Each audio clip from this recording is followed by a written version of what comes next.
As we approach the later stages of life, a time when reflection becomes second nature, have you ever stopped to consider where your peace and happiness will truly come from? Will it be found in following the footsteps of tradition, moving in with your children and grandchildren, or perhaps by walking a different path, one where you maintain your independence, carve out your own space, and continue to grow in your golden years?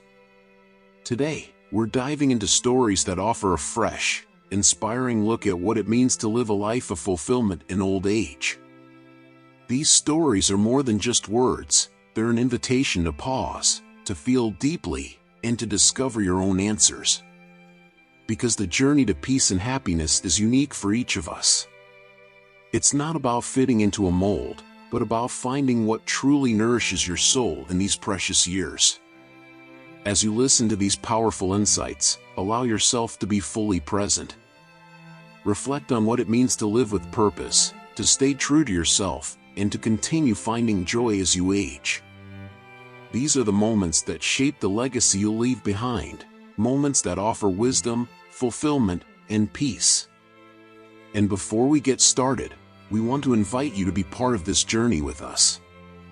If these reflections resonate with you, if you're seeking more wisdom and inspiration, take a moment to like this video, share it with others who might need to hear this, and don't forget to follow our channel.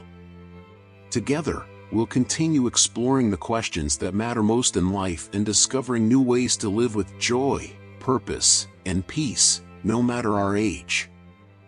The first story we want to share with you touches on a topic that many people either face or will face eventually: living with your children as you grow older. It's a scenario that often seems ideal in theory but can unfold in unexpected and challenging ways. Let's dive into the example of one family where this hope became a complex reality. In this story, we have a set of loving parents with two sons. These parents, like many others, always dreamed of spending their later years close to one of their children. They envisioned the warmth of family gatherings, shared meals, and the simple comfort of being around the people they raised. Now, their younger son, perhaps more in tune with their desires, went as far as choosing a wife whom he believed would get along well with his parents. His aim was to ensure harmony in this future shared living arrangement. And maybe, on the surface, this approach seemed like the right one. But let's pause here for a moment. This decision-making process already reveals a subtle but significant issue. When we base life decisions like marriage solely on external approval, like pleasing family, it often ignores the deeper emotional and personal complexities that a marriage demands. You might see where this is going, but let's continue with the story. As time went on, this younger brother, after multiple relationships that didn't pass the parental approval test, finally married a woman who seemingly checked all the boxes. She was traditional, respectful, and carried with her a set of values that resonated well with the family. At first glance, everyone believed this would be a harmonious arrangement. Things seemed perfect, on paper, at least. But real life is rarely as simple as our expectations. Shortly after their marriage, subtle challenges started to arise. These weren't explosive arguments or dramatic conflicts at first, but small, consistent clashes in values. The first was over something as seemingly innocent as family meals. Now, if you've ever noticed, different generations often hold on to different expectations of family traditions. The parents in this story, having been raised in an era where family dinners were sacred, saw this as an essential bonding time. But the younger couple, juggling professional and social commitments, simply couldn't maintain that daily tradition. Slowly, this misalignment in expectations started to create friction. The parents, understandably, began to feel a sense of neglect, even though their son and his wife weren't intentionally trying to push them away. But feelings of disrespect and frustration started to simmer beneath the surface. And that's the tricky part about living in close proximity to loved ones. You often don't see the small moments of frustration building until they snowball into something much larger. things took a more serious turn after the younger couple had a baby. Now, here's where generational differences can truly create rifts. The mother in this story, steeped in traditional parenting methods, believed in doing things the way she had always done them, relying on experience, intuition, and practices passed down through generations. But her daughter-in-law preferred modern, science-based approaches to childcare. What started as innocent suggestions from the mother soon turned into a battle of wills. Both women felt judged, the mother for her outdated practices, and the daughter-in-law for her refusal to adhere to them. Neither side was necessarily wrong, but the tension was undeniable. At this point, you can imagine the pressure building for the son. In families, especially when multiple generations are living under the same roof, you often see one person stuck in the middle, trying to mediate. That's where this brother found himself, torn between the loyalty he felt toward his wife and the respect he owed to his parents. It's a difficult position, and without proper communication and boundaries, it became a breeding ground for arguments. Eventually, the situation reached a breaking point. After several months of built-up tension, the young couple made a difficult decision. They decided to move out. It wasn't what anyone had envisioned, but it became a necessary choice for the peace of both households. Their departure didn't solve all the problems, but it did create the space necessary for healing. Sometimes, that distance is what allows both sides to step back, reflect, and rebuild the relationship in a healthier way. Now, while this story may sound familiar to some of you, it's important to remember that every family dynamic is different. Living with your children can bring immense joy, but it also requires a delicate balance of respect, communication, and flexibility. When expectations clash, especially across generations, small misunderstandings can grow into larger conflicts if left unchecked. What can we learn from this? First, it's crucial to establish boundaries early on. Living with family can blur the lines between independence and over-involvement, so setting expectations about roles, responsibilities, and space is vital. Second, communication is key. Rather than assuming that family members know how you feel or what you expect, it's better to express those thoughts openly and with empathy. Finally, remember that love doesn't mean always agreeing or doing things the same way. True familial love often means respecting differences and finding ways to coexist in harmony. Then, this family story reminds us that proximity doesn't always guarantee closeness. Sometimes, space, both physical and emotional, can be the best gift we give to those we love. And if we can approach these situations with understanding and patience, we can avoid the resentment that often stems from unmet expectations. Let us tell you a real story of a family living in Paris, and let's call the mother Elise.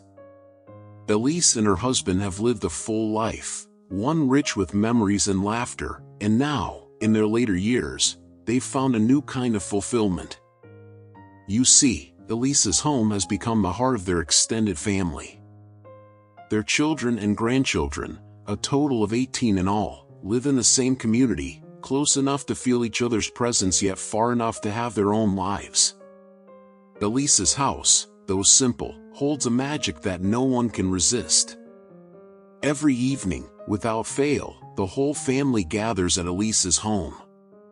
Each household may have its own kitchen, but come dinner time, the families merge. It's a tradition that Elise began many years ago, one rooted in love and the belief that food brings people together. At the table, they don't just eat, they share stories, laughter, and even their troubles. Elise has found that these meals aren't just about nutrition, they're about nourishing the spirit, and through this, they strengthen the bonds that keep their family so close. But it's not just those who live nearby who come. There are others, children who have moved across the city or even to different parts of the country. For them, Elise's home remains a place of refuge. After long, exhausting days at work, they still seek out that comfort. They know they can find peace within those walls, where Elise greets them with open arms, no matter how much time has passed. Once a week, the family holds a larger gathering. Elise believes in the power of community, not just in proximity but in real connection. These gatherings are like checkpoints for each family member. They come to recharge, to share their achievements and failures, and most importantly, to feel that they're not alone. For Elise, this weekly tradition is her way of keeping the family connected, even as the world outside pulls them in different directions. Elise's husband, Mr. Q, often sits back and marvels at how their lives have turned out. He knows that it's not just the food or the gatherings that keep everyone coming back. It's the sense of belonging, the comfort of knowing that no matter how busy life gets, there's always a place where they can be themselves, free from judgment or expectation. For him, the greatest reward of living near their children and grandchildren is peace of mind. He can see their happiness firsthand, offer advice when needed, and provide the quiet support that only a parent can give. But this life is not without its challenges. There's a reason why many elderly parents, like Elise, fear loneliness as they age. As social circles shrink and health begins to decline, the desire for closeness becomes even more intense. For some, living with their children feels like the only way to hold on to that connection. But, as Elise and her husband have discovered, physical proximity isn't always enough. In Elise's experience, closeness doesn't always solve the problem. If the relationship with your children isn't strong, living under the same roof can sometimes make things worse. The pressure of constant interaction can breed conflict, misunderstandings, and even resentment. Elise has seen families where parents and children drift apart despite living in the same house. She realized that love and care must be genuine for closeness to feel like a blessing rather than a burden. That's why Elise and Mr. Q have found their balance. Instead of living in the same house, they chose to stay close but maintain their own space. For them, this arrangement has been ideal. It gives them the best of both worlds, the comfort of knowing their family is near, without the daily friction that can come from sharing a home. Their independence remains intact, but they're close enough to be there when it truly matters. For their children, too, this distance has been a blessing. It allows them to visit regularly, help when needed, and still feel like they're maintaining their own lives. And for Elise, this is the secret to peace, knowing that they're close enough to each other for support but far enough to preserve the harmony that defines their family. At the heart of it, the decision of where to live in old age is personal. It's not about what others expect, but about what brings you peace and happiness. Elise and her family have found what works for them, but she knows that every family is different. What matters most is not the physical space, but the emotional closeness that comes from mutual respect, love, and understanding. Elise's story reminds us that the relationships we build with our children and grandchildren are more important than where we live. Whether we choose to live under the same roof or just a few blocks away, the key is in how we nurture those connections. For Elise, every dinner shared, every conversation held, and every moment of laughter is a reminder that family is not about proximity, it's about heart. And in the end, that's what Elise hopes her children will remember. Not the dinners or the weekly gatherings, but the feeling that no matter what happens in life, they'll always have each other to lean on. For Elise, that's what it means to live a full life. And for anyone who's been blessed with the love of family, that's the greatest gift of all. The second story that helps you find comfort and independence starts with David and Emma. You know, David and Emma were a couple in their late 50s, parents of 2 sons, both of whom had built lives for themselves in the city of Hanoi. It surprised many people when David and Emma made a choice most wouldn't have expected. They decided not to live with either of their sons, even though both Jack and Sam were willing to have their parents move in. What you'll notice about David and Emma, though, is that they understood something quite profound about relationships and family dynamics. Independence is a key part of happiness, even in old age. When their eldest son, Jack, got married, David and Emma did something thoughtful.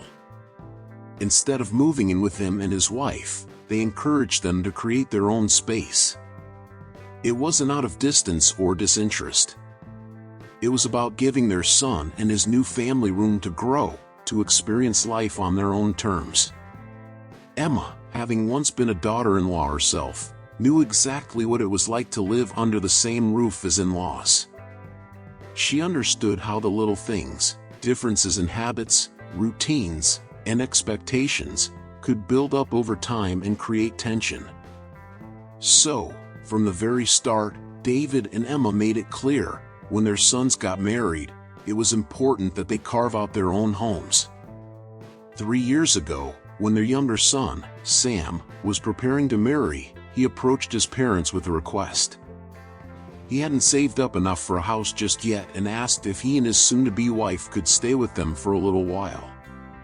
David and Emma, ever practical, agreed, but there was a condition attached. 3 months, Emma told Sam, that's how long you have to stay with us. After that, you'll need to either buy or rent a place of your own.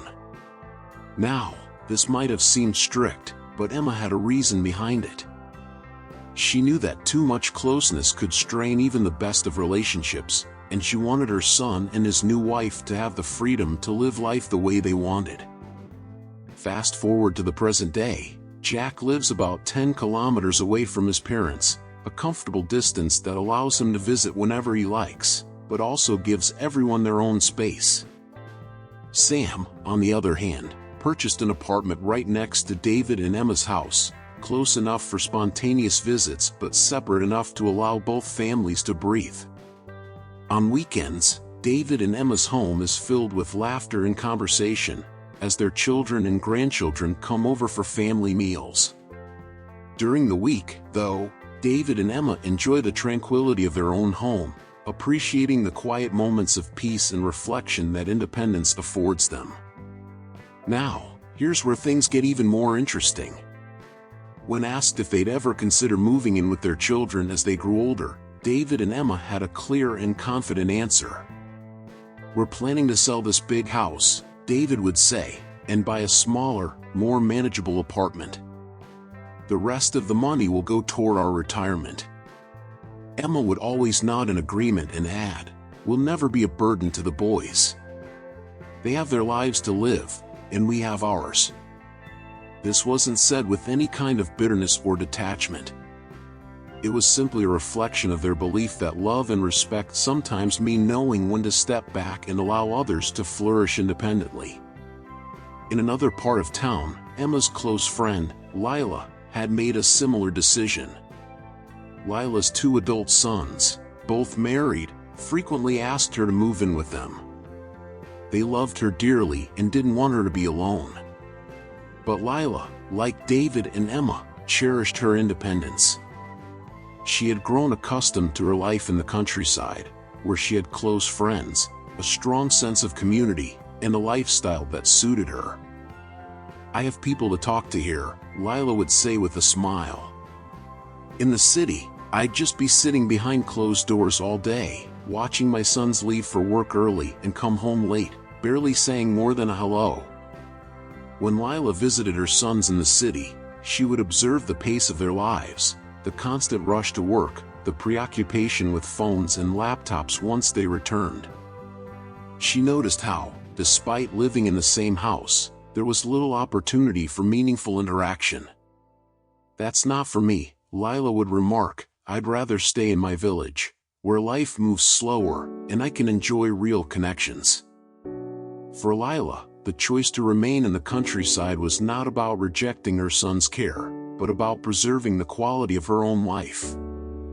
She understood that city life, with all its rush and isolation, wasn't where she felt most alive. Instead, she found fulfillment in her daily routines in the village, meeting friends, tending to her garden, and enjoying the slower, more deliberate rhythm of life. Lila also knew that, as she grew older, She might need assistance, but she had already planned for that. "If I get sick or need help, I'll hire a caregiver," she would say with a quiet confidence. "My sons can visit me when they have time, but I don't expect them to take care of me around the clock. It's not their responsibility." For Lila, this was a practical decision, but it was also a reflection of her deep sense of self-sufficiency. She didn't want her sons to feel obligated to care for her out of duty. Instead, she wanted their relationship to be rooted in mutual respect, where they could visit and spend time together, not out of necessity, but out of genuine love. Now, if you think about these two stories, David and Emma on one side, and Lila on the other, you'll begin to see a powerful theme emerge. These parents didn't distance themselves from their children out of indifference or coldness. Quite the opposite. They chose to live independently because they understood that this distance created a healthier, more balanced relationship with their sons. Independence wasn't a barrier, it was a way to maintain harmony and respect between generations. David, Emma, and Lila all understood something that we often overlook. Sometimes, the best way to show love is to let go. When you create space for your children to build their own lives, you give them the freedom to grow into their own identities. At the same time, you allow yourself the dignity of living life on your own terms, without becoming overly dependent on them for your happiness or security. This mutual respect fosters stronger, more meaningful relationships. You see, independence doesn't mean isolation. It's not about cutting ties or refusing help. It's about thoughtfully deciding how you want to live and taking responsibility for your own life. David and Emma made the decision to sell their large house and move into something smaller because they were thinking ahead. They didn't want to burden their children with the responsibility of caring for them as they aged. By planning for their retirement and ensuring they had the means to take care of themselves, they gave their children the gift of peace of mind. Similarly, Lila's choice to stay in the countryside was not just about location. It was about staying true to herself and what made her happiest. She knew that living in the city would make her feel disconnected and lonely, despite being physically closer to her sons. So she chose the path that allowed her to thrive, even if that meant living further away. And because of this, her visits with her sons were filled with joy and quality time, rather than the unspoken tensions that can arise when family members feel obligated to care for one another out of duty. We can tell you that these choices reflect a deep understanding of personal boundaries and emotional well-being. David, Emma, and Lila all recognized the importance of maintaining their own lives, even as they aged. They didn't wait for circumstances to force them into a dependent role. Instead, they took control of their future, ensuring that they could continue to live in a way that made them happy and fulfilled. And isn't that what we all want? To live a life that feels like our own, even in our later years? To maintain our independence while still cherishing the connections we have with our loved ones? David, Emma, and Lila show us that it's possible. They remind us that independence and connection aren't mutually exclusive, they can exist side by side, enriching our lives and the lives of those we care about. What's truly impressive about these stories is the wisdom they offer for all of us, regardless of age. Whether you're a parent or a child, the lesson is the same: respect the space that each person needs to live their life fully. By allowing your children to grow into their own lives, you're giving them a precious gift. And by maintaining your own independence, you're giving yourself the freedom to live with dignity, grace, and joy. So, as you think about David, Emma, and Lila, consider what independence means for you. It's not about being alone. It's about creating the kind of life that allows you to thrive, while still nurturing the relationships that matter most. When we embrace independence, we open the door to deeper connections, healthier relationships, and a life lived on our own terms. That's the beauty of their story, the realization that comfort doesn't come from relying on others, but from building a life where you feel content, capable, and free to be who you are. The third story is also something you have to consider deeply, especially if you ever find yourself facing similar decisions in your own life. Let us tell you about Julia and her father, Paul. Julia, like many of us, loved her father dearly. Paul was a proud man, independent throughout his life, and a widower for the past few years. He was still strong for his age, but as time passed, it became clear that the challenges of old age were settling in. Paul's physical health was starting to decline, and more importantly, he was becoming lonely, even though his children loved him and visited when they could. It's the kind of loneliness that comes when the world around you moves too fast, and your own rhythm slows down. Julia, being the eldest, felt a growing sense of responsibility. She wanted to take Paul into her home, to give him the comfort of family, the security of being cared for. But something unexpected happened. Paul made a decision that surprised everyone. He chose to move into a senior living community, a choice that Julia and her siblings struggled to understand at first. Imagine the scene. Paul gathers his family, sits them down, and with calm resolve says, "I want to spend my later years in a place where I can have a social life, where I can be surrounded by people my own age. I don't want to be a burden to you, not because I think you wouldn't care for me well, but because I know you're all busy building your lives. I don't want you to feel guilty or tied down." Julia couldn't believe it at first. "Dad, what are you talking about?" she asked, a little shaken. "You belong here, with us. We have the space, and you don't have to worry about anything. We'll make it work." But Paul smiled and shook his head gently. "It's not about the space or the care. It's about having a community. I want to be with people who understand what it's like to be my age. I need to live where I can feel alive again, not just looked after." In that moment, Julia began to understand. Paul wasn't running from them, he was choosing something for himself. He wanted to continue living, not just surviving in the background of his children's lives.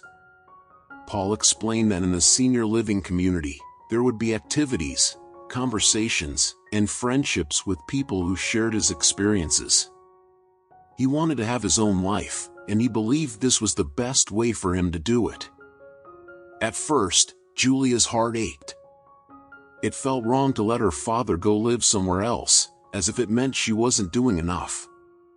But slowly, Paul's words began to settle in her mind. He wasn't abandoning the family, he was seeking independence in a way that honored the life he still had left to live. And in truth, as much as Julia loved him, she knew her busy work schedule wouldn't allow her to be with him during the day. Her own children needed her attention, and there was only so much time she could spare. Weeks later, Paul moved into his new home. It was a private place with beautiful gardens, comfortable rooms, and, most importantly, a vibrant community of seniors who greeted each other each day like old friends. For the first time in years, Paul felt energized. He had people to talk to, activities to keep him busy, and a sense of freedom. He was no longer the elderly man waiting in the background of someone else's life, he was living his own. Julia visited often, and with each visit, she noticed something remarkable. Her father seemed happier, more engaged, and even healthier. He had stories to tell about the people he had met, the card games he had won, and the walks he took in the garden. Paul wasn't just existing anymore, he was thriving.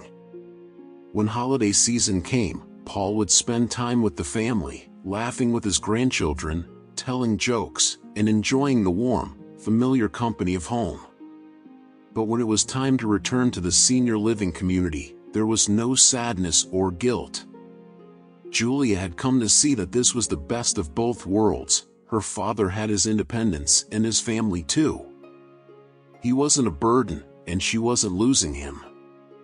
Instead, they were sharing moments of real joy, unburdened by the quiet strain of feeling responsible for his every need. Over time, Julia's perspective shifted entirely. What once seemed like an unusual, even selfish choice, now appeared as one of the most loving decisions Paul could have made. He wasn't asking to be cared for, he was choosing to care for himself in the way that made the most sense for him. He was leading by example, showing his children that life didn't end at old age, it simply changed, and with that change came new opportunities for connection, purpose, and even adventure. Paul would often tell Julia about his friends at the community, how some had been hesitant to move in, afraid of leaving behind their homes or their families. But like him, many found that their lives didn't shrink in this new chapter. Instead, they expanded in unexpected ways. There were shared meals, movie nights, and thoughtful conversations that filled their days with meaning.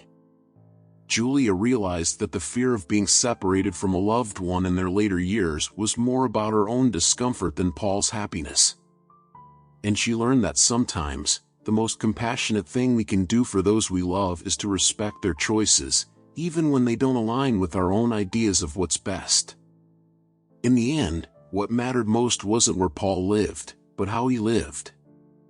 He had chosen a path that allowed him to continue being the strong, independent man he had always been, while also embracing the companionship and care that came with living in a community designed for people at his stage of life. So, when you think about senior living, or even your own later years, remember Paul's story. It's not about whether we live with our family or in a nursing home, it's about the quality of life we choose, the dignity we preserve, and the community we find along the way. Sometimes, the bravest thing we can do is make a decision that might not make sense to everyone else, but is deeply right for us.